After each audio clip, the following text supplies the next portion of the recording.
Subscribe करें और bell दबाएं ताकि कोई खबर रह न जाए।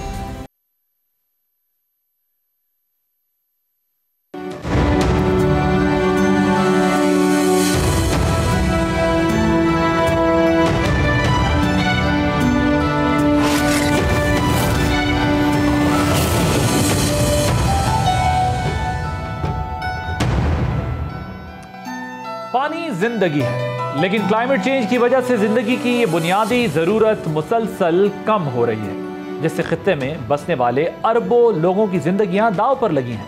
ये मेरा कंक्लूजन नहीं, ये बात महकमा मौसमियात की फोरकास्ट और आलमी इदारों की असेसमेंट से वाज़ेह हो गई है। जी हाँ, आज ही के दो खबरें अगर आप देखें दिन, बहुत इंपॉर्टेंट वो खबरें जो आपकी आंखें खोलने के लिए काफ़ी हैं।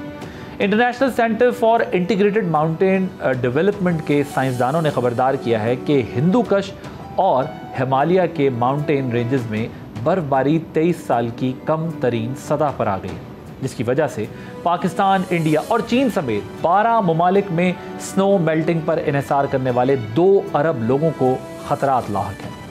आलमी इदारे की रिपोर्ट के मुताबिक इन माउंटेन रेंजेस में 3 साल से बर्फबारी में कमी का रुझान भी बरकरार है।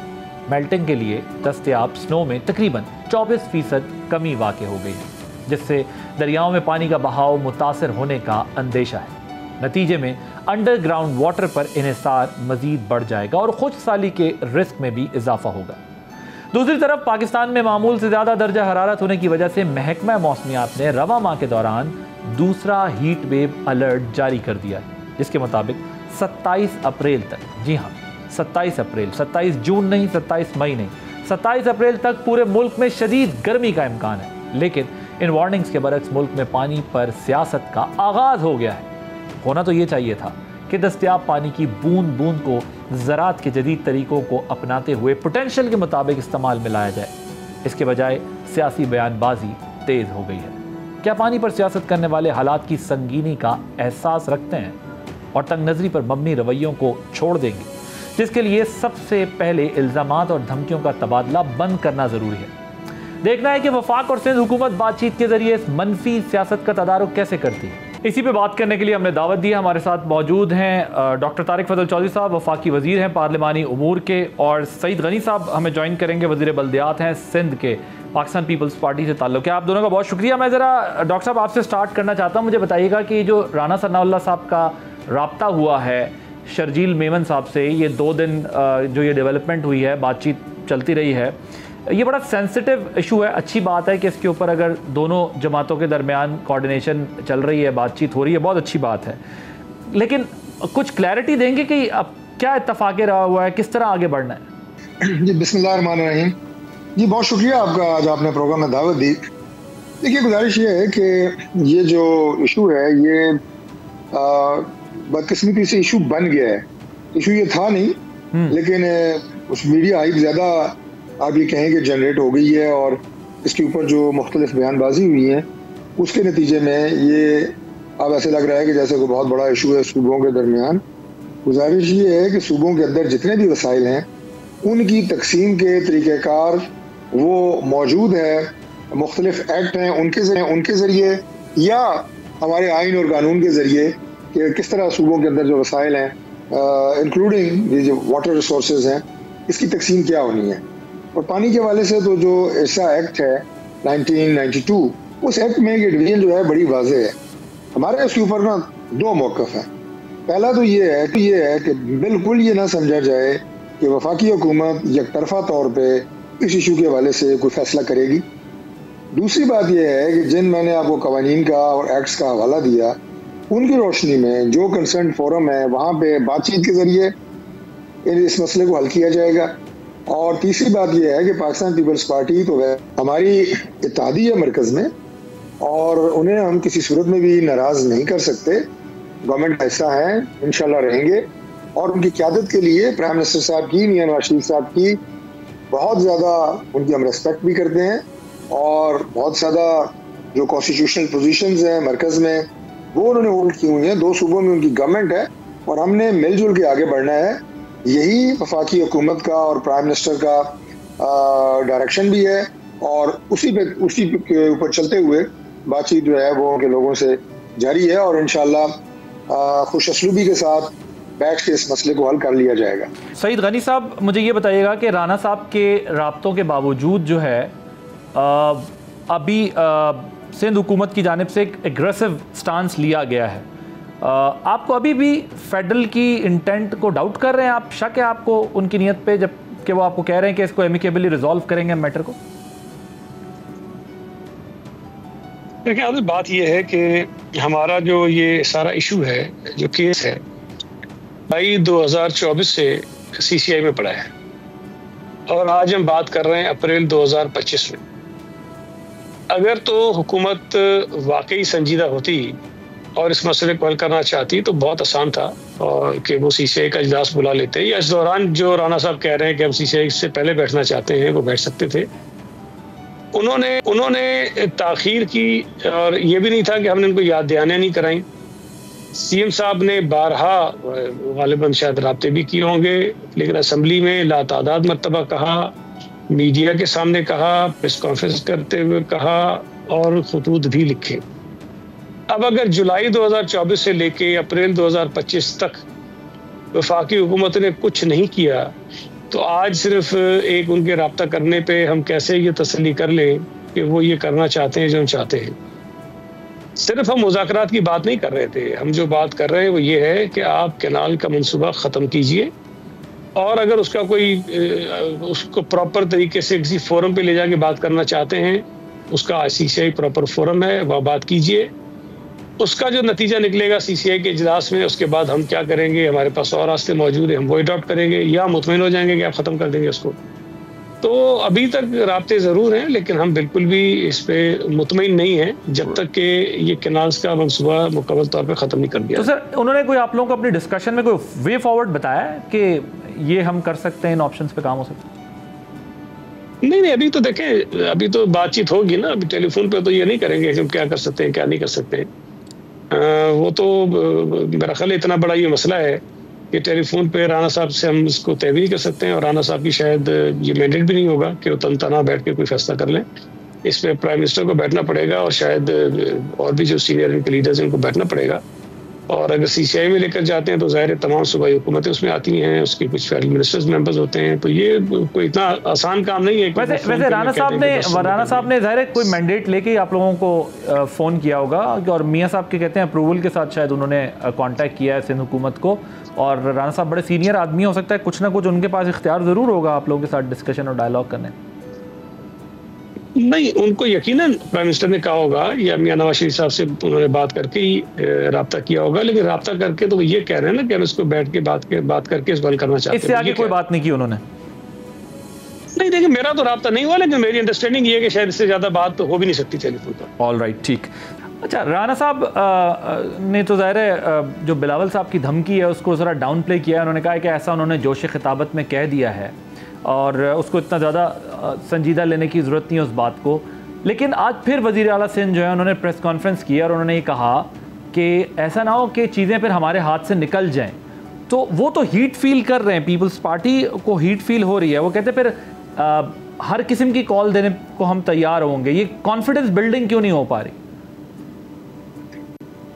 देखिए, मैंने आपको अभी अपनी बात शुरू करने से पहले ये बात की है कि गैर ज़रूरी तौर पे ये इशू जो कि नॉन इशू था, नॉन इशू का मतलब ये है जो बातचीत के ज़रिए इस मामले में हल होना था, वो मीडिया की जीनत बना और उसकी वजह जो है वो यही बयानबाजी है। और ये ठीक नहीं है, किसी भी तरफ से जो है ये बयानबाजी ठीक नहीं है, ठीक, क्योंकि जब बात की जाती है फिर उसका जवाब आता है। आपने कहा राना साहब ने उसको डाउन प्ले किया, कोई और होगा हमारी पार्टी में शायद डाउन प्ले ना करे। मुझसे पूछा गया कि जनाब ये तो फेडरेशन को उन्होंने धमकी दी है। मैंने कहा जी उन्होंने बिल्कुल धमकी नहीं दी, वो असल में हमसे खिताब नहीं कर रहे थे, बल्कि वो एक तो जो उनकी अपनी पार्टी है सिंध में उससे खिताब कर रहे थे, और उसके बाद वो जो रीजनल इलाकाई जमातें हैं वहाँ पे जो पब्लिक रैलीज इस वक्त निकालने की कोशिश कर रही हैं वो उनसे खिताब कर रहे थे। हम उसे धमकी नहीं समझते, हम जिस तरह तरीकाकार मैंने आपको बताया कि उसी के मुताबिक हमारी सोच है कि इस मसले को हम हल करेंगे। तो जब इस तरह के बयान आते हैं उसके ऊपर रद्द अमल आता है, फिर उसके ऊपर उससे बड़ा बयान आता है, उससे बड़ा रद्द अमल आता है। तो इस चीज़ से इज्तनाब करना चाहिए, ना सिर्फ इस इशू पे बल्कि कोई भी इशू हो। और बिलखुसूस गवर्नमेंट जो है वो हमेशा अपने इत्तेहादियों के साथ आप ये कहें कि रवादारी का और बर्दाश्त का और तहम्मुल का मुजाहरा करके मामलात को चलाती है, और हम चला रहे हैं और चलाएंगे और ये चलेंगे इंशाल्लाह। दोनों तरफ की लीडरशिप डॉक्टर साहब क्यों नहीं रोक पा रही अपने लोगों को? वुज़रा हमें पता है बयानात लीडरशिप की इजाज़त के बगैर तो नहीं दे सकते। हमारी सियासी जमातों में भी इतना तो वो नहीं है कि वुज़रा इस किस्म का सेंसिटिव इशू उस पर बयानात दें। दोनों तरफ की मैं बात कर रहा हूँ, सिर्फ आपकी पार्टी की नहीं, सिर्फ पीपल्स पार्टी की नहीं, दोनों तरफ की लीडरशिप क्यों नहीं रोक पा रही? तीसरी दफा आप वही सवाल मुख्तलिफ तरीके से घुमा के कर रहे हैं, लेकिन मैं इसको बड़ा मुताज जवाब इसलिए दे रहा हूँ कि पार्टी ने सियासत भी तो करनी है ना। अब सिंध में पाकिस्तान पीपल्स पार्टी की पॉलिटिक्स है, उस पॉलिटिक्स को अपने जिंदा रखना है, अवाम के साथ उनका एक कनेक्शन है, उसको बहाल रखने के लिए वो इस तरह के बयान दे रहे हैं। और अब पार्टीज को इतनी गुंजाइश तो दें कि वो अपनी इश्यूज के साथ साथ थोड़ी अपनी पॉलिटिक्स जो है उसको भी रिवाइव रखें। पंजाब में भी यही पॉलिसी है कि पॉलिटिक्स को रिवाइव रखना है सिंध की तरह? नहीं, पंजाब में तो कोई ऐसी बयान पंजाब की तरफ से नहीं आए। मैं नहीं समझता उनके बयान के रद्द-ए-अमल में अगर किसी ने कोई बात की होगी जिससे मैं लाइल्म हूँ। मैं तो राना साहब के बयान सुने हैं, मैंने अपने बयान आपको बताए हैं। उनकी किसी भी तकरीर के मुकाबले में हमने कोई सख्त रद्द-ए-अमल नहीं दिया, बल्कि हमने यही कहा है जी कि आदी हैं, काबिल एहतराम है, और हम बैठ के इस मसले को हल करेंगे और अकॉर्डिंग टू दी प्रिवेलिंग जो लॉज हैं, कॉन्स्टिट्यूशन है, एक्ट्स हैं, उसके तहत करेंगे। हमारा रद्द-ए-अमल हमारी तरफ से ये मौक़िफ़ वो यही रहा है, और तमाम हमारे सूबाई वज़रा ने और मरकज़ में लोगों ने यही लाइन लेंथ रखी है। राइट, यहाँ एक ब्रेक लेंगे, ब्रेक के बाद इस इंपॉर्टेंट इशू को मजीद डिस्कस करेंगे आफ्टर दिस शॉर्ट ब्रेक।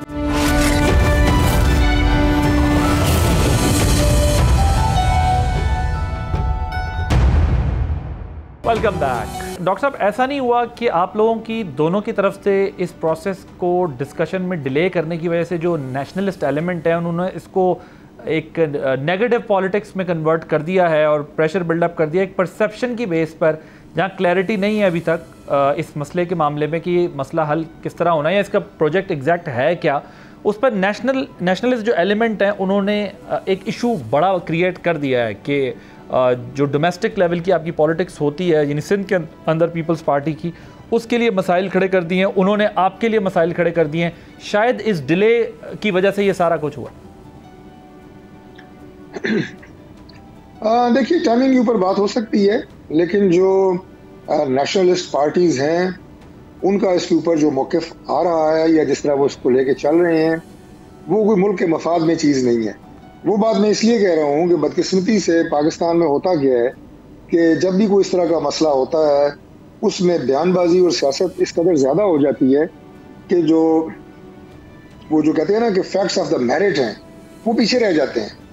जो टेक्निकल डिबेट होनी चाहिए वो पीछे रह जाती है कि अगर नहरें बनाने की बात हुई है तो क्यों हुई है, उससे कितनी लाखों एकड़ ज़मीन जो है वो आबाद होगी, और जो इस खर्चे का इज़हार कर रहे हैं जी कि हमारे लाखों एकड़ बंजर होंगे, उसके ऊपर टेक्निकल डिबेट हो कि नहर बनने से वाकई ज़मीन आबाद होगी, ये नहरें बनने से वाकई इतनी ज़मीन सिंध की जो है बंजर होगी। अगर नहीं होगी और आगे फ़ायदा हो सकता है तो बननी चाहिए। और अगर हम अपनी ज़मीन पंजाब में ये कहें कि आबाद हो और उतनी ज़मीन या उससे कम भी सिंध में बंजर हो रही है, मैं कहता हूँ नहीं बननी चाहिए। तो लिहाजा ये एक टेक्निकल बात है। लेकिन अब कल भी मैं देख रहा था JUI सिंध के सदर बैठे हुए थे सोमरो साहब, उन्हें आप टेक्निकल बात पूछे, मैं दावे से कहता हूँ कि हमारे भाई को नहीं पता होगा, लेकिन हम मोटरवे बंद कर रहे हैं, हम फ्लावर रोड बंद कर रहे हैं।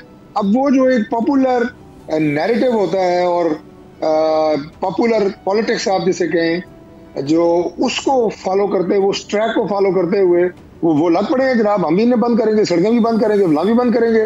वाला के बंदो इस पे बैठ के कोई संजीदगी के साथ कोई माहिरीन जो इस काम को समझते हैं, हर पार्टी के पुणे बिठाओ, पहले बताओ यार, बात करो इसमें, टेक्निकली साउंड करो हमें कि ये है क्या।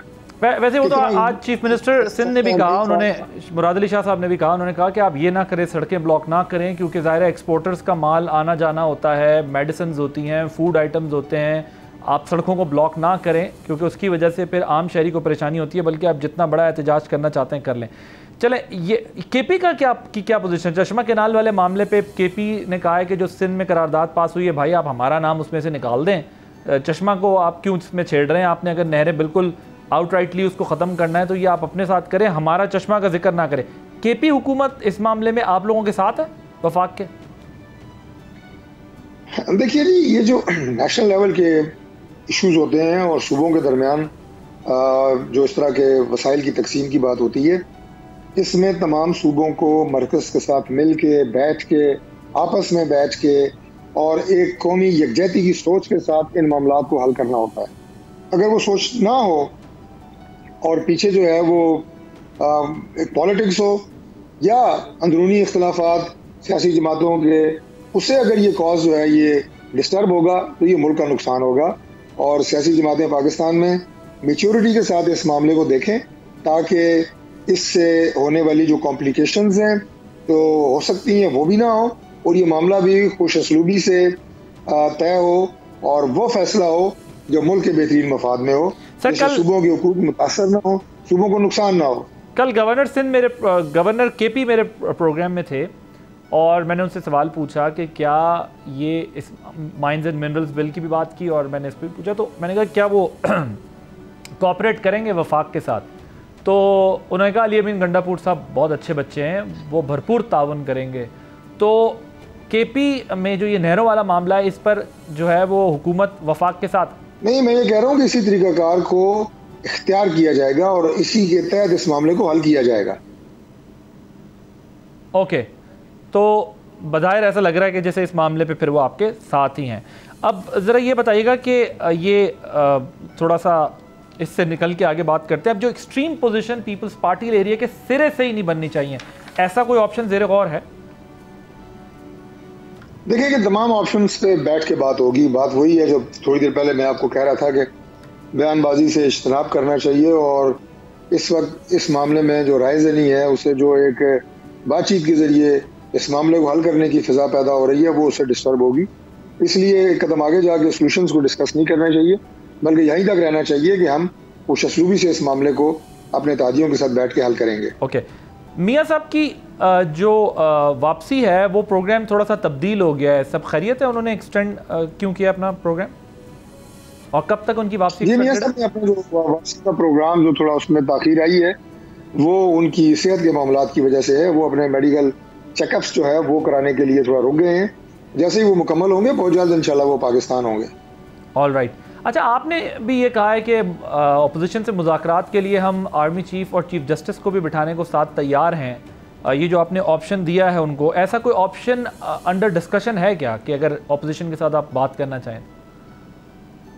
देखिए, ऐसा कोई ऑप्शन अंडर डिस्कशन नहीं है, ज़ेरे बहस नहीं है। मैं तो सिर्फ ये अलामती तौर पर ये बात की थी कि अगर वो कोई एक्सट्रीम पोजीशन लेना चाहते हैं पाकिस्तान तहरीक इंसाफ बातचीत के ज़रिए, तो हम बातचीत के ज़रिए तमाम स्टेक होल्डर्स को दावत देंगे, बिठाएंगे। पाकिस्तान की तरक्की का मामला है, पाकिस्तान को इस फितने इस इंतशार की सियासत से निकालने की बात है, मुल्क को आगे लेके जाने की बात है, तो इसमें बैठने में मुज़ाकरा थोड़ा ही है, कोई ऐसी बात नहीं है। मैं तो ये उस कॉन्टेक्स्ट में बात की थी, बाकी ऐसी कोई बात ज़ेरे गौर नहीं है कि इस तरह के मुज़ाकरात होने जा रहे हैं या अस्करी क़यादत और चीफ जस्टिस साहब जो हैं उन्हें कोई प्रपोजल दी गई है या उन्हें दावत दी गई है, ऐसी कोई बात नहीं है। और अगर अपोजिशन तैयार हो गई तो आप ऐसा करवा सकें? देखिए, अगर वो तैयार होते हैं और अगर वो ये दरखास्त करते हैं कि जी उन्हें भी बैठना चाहिए, तो हम जरूर दरखास्त करेंगे, बैठ जाएंगे। इसमें कौन सी ऐसी बात है, क्या मजाक है इसमें? राइट, बिल्कुल ठीक है। ये बताएं वैसे कि जब आर्मी चीफ, DGMO और तमाम सीनियर मिलिट्री क़यादत आपकी पार्लियामेंट में आके आपको ब्रीफ कर रही है मुल्क की सलामती के इश्यूज़ के हवाले से, सिक्योरिटी इश्यूज़ के हवाले से आपकी राय ले रही है और हर उसमें पार्टी भी और CNKP भी वो अपनी राय भी दे रहे हैं, मालूमात एक्सचेंज हो रही हैं और उस पर बात हो रही है, तो ये डायलॉग नहीं है तो और क्या है? इसी को डायलॉग कहते हैं ना। सईद गनी साहब, आपकी जो डिमांड है, आप आउटराइटली कहते हैं कि ये तो प्रोजेक्ट बिल्कुल इसको आप नल एंड वाइट कर दें तो ख़त्म हो बिल्कुल। आपको लगता है PMLN इस हद तक लचक दिखाएगी कि बिल्कुल सिरे से इस मंसूबे को ख़त्म कर दें? आदिल, ये कोई ऐसी बात नहीं है कि हमारी ख्वाहिश है और हम चाहते हैं कि वो हमारी ख्वाहिश मान लें। हम ये कहते हैं कि अगर कैनाल्स बनाने का कोई फैसला करना है या बहुत ज़्यादा ज़रूरी है तो उसका एक तरीक़ेकार मौजूद है। आपके पास जो पानी है मुल्क के अंदर, उसका पूरा एक हिस्टोरिकल डेटा मौजूद है। आप उसको सामने रख कर ही करेंगे ना, किसी की ख्वाहिशात पर तो आप नहीं कर सकते। सिंध के अंदर बेतहाशा ज़मीन ऐसी पड़ी है जो आबाद होने के काबिल है, लेकिन हम वो अपनी ज़मीन भी आबाद नहीं कर पा रहे जो आज से शायद 5 साल 10 साल 15 साल पहले आबाद हो रही थी। हमारी काबिल काश ज़मीन जो है वो कम होती जा रही है इसलिए कि पानी नहीं है। बहुत सारे लोग हैं जो ज़मींदारी करना चाहते हैं लेकिन इसलिए नहीं कर पा रहे हैं कि पानी उनके पास नहीं है। और पंजाब में भी पानी की किल्लत है, पूरे मुल्क में पानी की किल्लत है। अब अगर पानी की किल्लत है और आप उसके बाद कहेंगे जी मैंने कैनाल्स बनाने और नई ज़मीनें आबाद करनी है, तो सवाल तो उठता है कि पानी आएगा कहाँ से।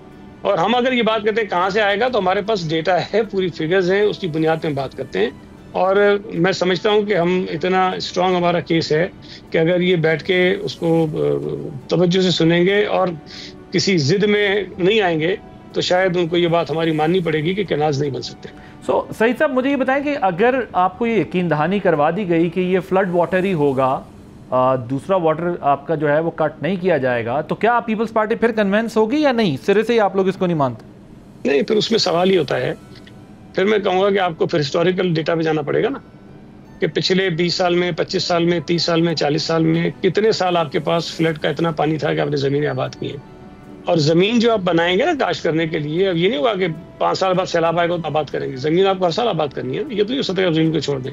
तो मेरा नहीं ख्याल है कि ये भी कोई दानिशमंदी की बात होगी कि जो सैलाबी पानी आएगा उसे हम आबाद करेंगे, ये मुमकिन नहीं है। इस तरह की मतलब जो आम लोग हैं उनकी नज़र में तो शायद ये बात उनको अच्छी लगती हो, लेकिन जो एक्सपर्ट्स हैं, और मैं भी एक्सपर्ट नहीं हूँ, मैंने तो ज़ाहिर है जब इशू खड़ा हुआ है तो उसके बाद सारे मीटिंग अटेंड की है, लोगों से पूछा है, सारे पेपर्स चेक किए हैं, उसके बाद मैं इस काबिल हुआ कि मुझे समझ में आई कि फ्लड वाटर पर अभी चीज़ नहीं कर सकते। और 1991 का जो अकॉर्ड है ना, हम तो उस पर भी इत्तफाक नहीं करते। हम तो समझते हैं कि वो भी बड़ी ज्यादती हुई हमारे साथ, लेकिन केयरटेकर गवर्नमेंट से उन्होंने करवा लिया। लेकिन हम कहते हैं जैसा तैसा उस पर तो खड़े रहे ना कम से कम। और जब से वो हुआ है तब से पूरे मुल्क में पानी की शॉर्टेज रही है।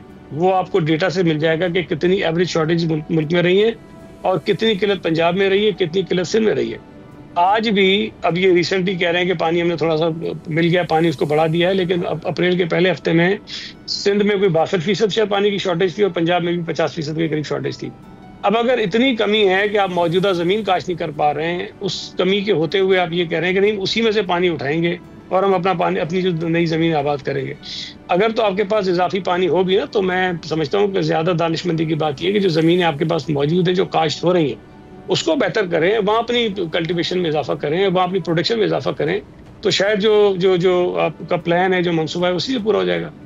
यहाँ एक ब्रेक लेंगे, ब्रेक के बाद इस इंपॉर्टेंट इशू को मजीद डिस्कस करेंगे आफ्टर दिस शॉर्ट ब्रेक।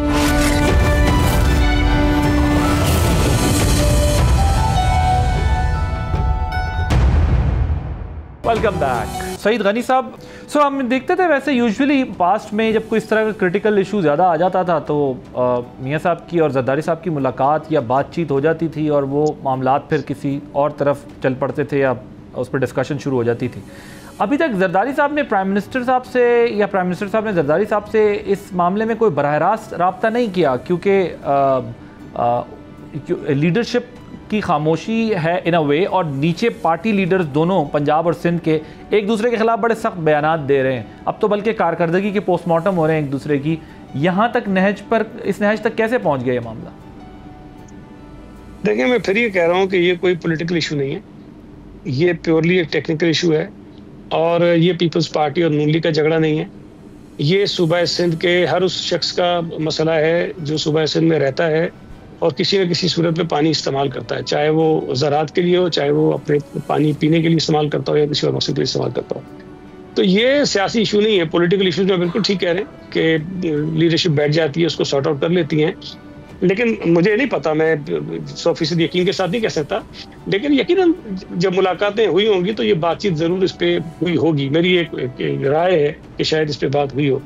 लेकिन मैं फिर ये समझता हूँ कि इसका सोल्यूशन ये नहीं है कि नवाज शरीफ साहब बैठे हैं, ज़रदारी साहब बैठे हैं, हल कर लें। हमारे पास जो हमारा रिकॉर्ड है, जो डेटा है, जो हमने CCI को भेजा हुआ है, उस पर बात करें बैठ के हमसे, और जो पंजाब का अपना केस है वो प्लीड करें, अपना केस सामने रखें। और हम समझते हैं कि जब वो बात रिकॉर्ड के मुताबिक देखेंगे तो शायद हमारे मौक़िफ़ से वो इत्तफाक कर जाएंगे। राइट। अब वो KP गवर्नमेंट ने कहा है कि आप चश्मा कैनाल का तो नाम हज़फ करें अपनी करारदाद में से। इस पर आपकी गवर्नमेंट क्या सोच रही है? क्योंकि वो कह रहे हैं आप अपना मसला खुद हल करें, हमारा नाम इसमें क्यों डाल रहे हैं, इसको हज़फ करें। इस पर सिंध गवर्नमेंट का क्या स्टांस है? देखिए, मैंने अभी नहीं देखा कि KP गवर्नमेंट ने क्या कहा है, और यकीनन देखिए इस पे हमारा कोई इतना झगड़ा नहीं है केपी के साथ या बलूचिस्तान के हुकूमत के सूबे के साथ। ये जो इशू है पानी की तकसीम का, और ये अभी नहीं है, 150 साल से एक मसला रहा है पंजाब और सिंध में पानी की तकसीम का। तो इस वक्त हमारा मसला जो है वो 2 कैनाल्स हैं, जिसपे एक ग्रेटर थल कैनाल है जो पीटीआई की हुकूमत ने मंजूर किया था, और उस वक्त भी आदिल जब ये 2021 में उन्होंने मंजूरी दी थी तो सिंध असम्बली ने उस वक्त भी एक करारदाद पास की थी उसके खिलाफ, और हमने कहा था कि हम इसको नहीं बनने देंगे, इससे सूबा सिंध का पानी जो है वो कम हो जाएगा। अच्छा, उसके बाद फिर उन्होंने एक्नेक से उसकी अप्रूवल ली उस वक्त 2022 में। फिर उस वक्त भी हमने उस एक्नेक की अप्रूवल के खिलाफ भी, जो आइन में हमारे पास एक प्रोविजन है कि हमने जाके सीसीआई को इसका भी केस भेजा था, और चूंकि उस पर फर्दर कोई प्रोग्रेस हुई नहीं तो हमारा वो केस आज भी सीसीआई में पड़ा हुआ है और उस पर कोई काम नहीं। अब ये रिसेंटली दोबारा केयरटेकर गवर्नमेंट जब आई 2024 में, तो दोबारा वो केस जो है वो ग्रेटर थल कैनाल का भी उठाया गया और चुलिस्तान का जो एक नया एक मनसूबा कैनाल का लाया गया। तो चुलिस्तान पे भी जो इशू था वो उन्होंने शुरू किया जनवरी में 2024 जब केयरटेकर गवर्नमेंट थी। फिर ये एक्नेक से मंजूर कराया इलेक्शन से कुछ दिन पहले जब केयरटेकर गवर्नमेंट थी, और हमारी गवर्नमेंट आई मार्च 2025 में। तो हमने उसके खिलाफ दोबारा जो है वो केस बनाया सीसीआई के लिए, और हमने जून में गालिबन 14 या 13 तारीख या 16 तारीख थी तो सीएम साहब ने वो समरी साइन कर दी और सीसीआई को ये मौसूल हो गई जुलाई में। अब जुलाई में हम सीसीआई को लिख रहे हैं कि ये आप गलत कर रहे हैं और हमारे ये एतराज़ात हैं। इरसा में हमारे मेंबर ने इसकी मुखालफत की, केयरटेकर जो हमारा मिनिस्टर था सिंध का उसने एक्नेक में इसकी मुखालफत की। अब ये जरदारी साहब के उसको मीटिंग जो हुई थी, एक ब्रीफिंग उनको दी गई, उसको बुनियाद बना के बैठ गए, लेकिन उससे पहले पीपल्स पार्टी जो एतराज़ात करती रही वो भी उनको याद नहीं है, उसके बाद जो पीपल्स पार्टी एतराज़ात करती रही उनको वो याद नहीं है। लेकिन वो जो मुलाकात हुई थी जुलाई की जिसका आप हवाला दे रहे हैं 2024 का, अगर जरदारी साहब उस पर ऑब्जेक्शन कर देते सही वाला तो यहाँ तक फिर नौबत ना पहुँचती। आप जो 13 जून वाले लेटर का हवाला दे रहे हैं, आज आपकी वुज़रा ने वो उसको बताया है कि कॉरेस्पॉन्डेंस चलती रही है 13 जून का जो आप कह रहे हैं जुलाई में मिला है, लेकिन अगर जुलाई वाले पे जरदारी साहब उस पर स्ट्रॉन्ग स्टांस ले लेते, सदर तो कह सकते हैं, बयान तो दे सकते हैं कम से कम कि ये नहीं होना। मैं ये समझता हूँ, नहीं आते देखें बात सुने ना, पानी की तकसीम वाहिद ऐसा मसला है सूबों के दरमियान जिसमें ये कहा गया है कि अगर एक्नेक के किसी फैसले पर किसी सूबे को एतराज़ हो तो वो ये नहीं कह रहे हैं कि प्राइम मिनिस्टर के पास जाएंगे, वो ये नहीं कह रहे हैं कि कैबिनेट के पास जाएंगे, वो ये कह रहे हैं कि आप सीसीआई में जाएंगे, जो काउंसिल ऑफ कॉमन इंटरेस्ट है, जो सूबों के दरमियान जो इख्तलाफात पैदा होते हैं उसको सॉर्ट आउट करते हैं। तो पानी की तकसीम इतना सीरियस इशू और संजीदा मामला है कि उसका हल का उन्होंने एक फोरम बताया हुआ है। प्रेसिडेंट पाकिस्तान को किसी सूरत में ये इख्तियार ही नहीं है, अगर ये इख्तियार हो ना उनके पास कि जी वो कर सकते हैं, तब भी वो कर नहीं सकते हैं। अब एक ऐसा सदर पाकिस्तान जिसके पास आइन के तहत कोई एग्जीक्यूटिव पावर है ही नहीं, अब एक वहाँ पे मीटिंग हो गई, अब मैं उस मीटिंग में मौजूद नहीं था, मुझे नहीं पता क्या डिस्कशन हुआ, उसकी एक प्रेस रिलीज आती है कि जी ये उनको बताया गया, इस तरह बताया गया, और उन्होंने कहा कि इस पे काम करें, देखें इसमें सूबों को, उनका ये कहना है कि हमने ये कहा कि जी सूबों के आपस में इनको एतमाद मिले और साथ आगे बढ़ाएं। अब एक चीज जिसकी कोई वक़्त और हैसियत नहीं है आइन और कानून के सामने, उसका ढोल तो पीटा जा रहा है। और अफसोस की बात यह कि पीएमएल के वुज़रा भी इस बात को बार बार रिपीट करके ये तासुर देने की कोशिश करते हैं कि पीपल्स पार्टी तो चाहती है कि ये कैनाल्स बन जाएं, लेकिन चूंकि सूबा सिंध में एहतजाज हो रहा है, हमारे मुखालिफिन इसको उठा रहे हैं, तो पीपल्स पार्टी अपने पॉलिटिकल स्टेक्स को सामने रखते हुए इसकी मुखालफत कर रही है। मैं ये साबित करना चाहता हूँ, अपने जो मैंने आपको डेट्स पिछली बताई कि ऐसा नहीं है। जो एहतजाज शुरू हुआ है वो तो सितंबर 2024 के बाद शुरू हुआ है, गालिबन अक्टूबर में बयान आना शुरू हुए। पीपल्स पार्टी उससे बहुत पहले से मार्च 2024 इस पे एतराज करती आ रही है, मुस्तकिल करती आ रही है, प्रेस रिलीजेस करती रही है, प्रेस कॉन्फ्रेंसेस करती रही है, असेंबली के जरिए करती रही है, और जो फोरम्स अवेलेबल थे उनको करती रही है। तो आप उन तमाम चीज़ों को एक तरफ फेंक देते हैं और जरदारी साहब की कोई एक मीटिंग में इसको एक तरफ पकड़ के बैठ जाते हैं। फिर वही जरदारी साहब जब ज्वाइंट सेशन में पार्लियामेंट में आते हैं, जब उसकी मुखालफत करते हैं कैनाल्स की, तब उसको फिर भूल जाते हैं। तो ये जानबूझ के मुझे तो लगता है कि पीएमएल के लोग भी पीपल्स पार्टी की सियासी साख को नुकसान पहुंचाने के एजेंडे में काम कर रहे हैं। और एक तरफ वो कहते हैं कि जी हम बात करेंगे, दूसरी तरफ कहते हैं कि पीपल्स पार्टी तो इसलिए कर रही है कि हमारा एहतजाज हो रहा है। नहीं, हम इस एहतजाज से पहले से इन कैनाल्स के खिलाफ हैं। हमारे पास जो अवेलेबल फोरम थे, उस पर बात करते रहे। पीपल्स पार्टी ने अपना मौक़िफ़ भरपूर अंदाज में हर जगह रखा है। लेकिन हम चूंकि हुकूमत में थे तो हमारे लिए तो मुनासिब नहीं था ना कि हम पहले दिन आके सड़कें बंद कर देते, रेलवे बंद कर देते, एयरपोर्ट बंद कर देते। हम तो ये काम नहीं कर सकते थे। जो अपोजिशन की जमातें शायद ये कर सकती। जस्ट इन केस इसका कोई एमिकेबल सोल्यूशन नहीं निकलता, कोई डायलॉग से नतीजा नहीं निकलता, और ना आप लचक दिखाते ना वफाकी हुकूमत लचक दिखाती, और किसी स्टेज पर नेशनल असम्बली में जो नंबर्स चाहिए हैं वो पीटीआई के अरकान असम्बली से पूरे हो जाते हैं, तो पीपल्स पार्टी क्या करेगी? फिर उस स्टेज पे क्या पोजीशन होगी आप? अरे देखिए, मैंने फिर कह रहा हूँ कि ये चीज़ें इससे ऊपर की है। इस वक्त सूबा सिंध में जो सूरत हाल है उसका अंदाज़ा शायद किसी को हो नहीं रहा। मैं ये बात बार बार कह रहा हूँ कि ये इस वक्त किसी सियासी जमात का इशू नहीं है, किसी हुकूमत का इशू नहीं है, ये सिंध का एक अवामी मसला बन चुका है। और इस वक्त सूबा सिंध के लोग किसी के कहने पर ना रुक सकते हैं, ना रुकेंगे। अगर पूरी पीपल्स पार्टी भी उनको कह दे ना कि आप बाहर ना निकलें, तो वो निकलेंगे। अगर सारी जमातें जो बैठी हैं वो उनको कह दें कि बाहर ना निकलें, तब भी वो निकलेंगे। तो ये जमातें एक अवामी इशू को देखते हुए वही नारा लेके बाहर आ गई और लोग ज़ाहिर है कि निकल रहे हैं। लेकिन जो पॉलिटिकल सपोर्ट पीपल्स पार्टी की है वो अपनी जगह मौजूद है। अभी इलेक्शन हुए उमरकोट में, हमारे मुखालिफिन सब इकट्ठे हो गए और किनाल्स की बुनियाद पर एक अलायंस बना और उस अलायंस का कैंडिडेट आया और उसको पीपल्स पार्टी ने हरवाया अच्छे खासे मार्जिन के साथ। तो ये बात समझिए कि वो हमारी एक जो पॉलिटिकल स्ट्रेंथ है अपनी जगह है। लेकिन इस अवामी इशू पे आप अगर ये समझे कि पीपल्स पार्टी किसी से बातचीत के जरिए इसको सॉर्ट आउट कर लेगी, ये नहीं हो सकता। या तो आपको जो आईनी रास्ते मौजूद हैं वो इख्तियार करने पड़ेंगे ना, आप वो कीजिए। अगर सीसीआई ये फैसला करती है कि नहीं ये बनने चाहिए, हमारे पास और रास्ते मौजूद हैं, हम उसमें चले जाएंगे। अगर हम समझते हैं कि जी इस तरह से हम नहीं रोक सकते हैं, तो जाहिर है अगर कोई हुकूमत हमारे लिए मसाइल पैदा कर रही है, सूबा सिंध के लोगों के लिए मसाइल पैदा कर रही है, तो मुझे बताइए कि क्या कोई जवाब रह जाता है कि उस हुकूमत को सपोर्ट करें? कोई डेडलाइन भी है कि अगर इस टाइम तक आपने ऐसा ना किया तो हुकूमत छोड़ देंगे? नहीं, अभी डेडलाइन तो नहीं है। लेकिन देखें, हमारा जो शुरू से कहना है, जो ये मुखालिफिन आते हैं ना, कहते हैं पीपल्स पार्टी हुकूमत की सपोर्ट छोड़ दे। देखिए, हुकूमत की सपोर्ट छोड़ देना इसका हल नहीं है। हम इस मसले का हल चाहते हैं, लेकिन अगर हमें लगे कि ये हुकूमत जो है वो हल नहीं करना चाहती, जानबूझ के इस मसले को मजीद गंभीर बनाना चाहती है, सूबा सिंध के लोगों को मुश्किलात में डालना चाहती है, फिर अल्टीमेटली अगर कुछ ही रास्ता बचेगा तो हम हुकूमत से निकल जाएंगे ताकि हुकूमत ना चल सके। क्योंकि आपके ऑपोजिशन, आपके मुखालिफ पीटीआई है तो कह रही है अगर इनको इतना प्रॉब्लम है, सिंध में इतना इशू हो गया है, तो आज हटें हुकूमत से, हुकूमत गिर जाएगी कल। नहीं, वो तो चाहेंगे ना। देखो, पीटीआई तो चाहती यही है कि इस मुल्क के अंदर सियासी तौर पे क्राइसिस पैदा हो। हम तो आखिरी नहज तक जो है वो कोशिश करेंगे कि आइन के अंदर रहते हुए जो रास्ते मौजूद हैं उसको इख्तियार करें। अगर उसमें हमें जाके प्रॉब्लम होती है, नहीं करेंगे, फिर जाहिर है कि ऑप्शन हमारे पास है। Right, thank you so much. Saeed Ghani साहब और डॉक्टर तारिक फजल चौधरी साहब मौजूद थे PMLN से। सईद गनी साहब पाकिस्तान पीपल्स पार्टी से। नहरों के मामले में दोनों पार्टी पोजीशन सुनी। आदिल अब्बास को इजाज़त दीजिए, अल्लाह हाफ़िज़।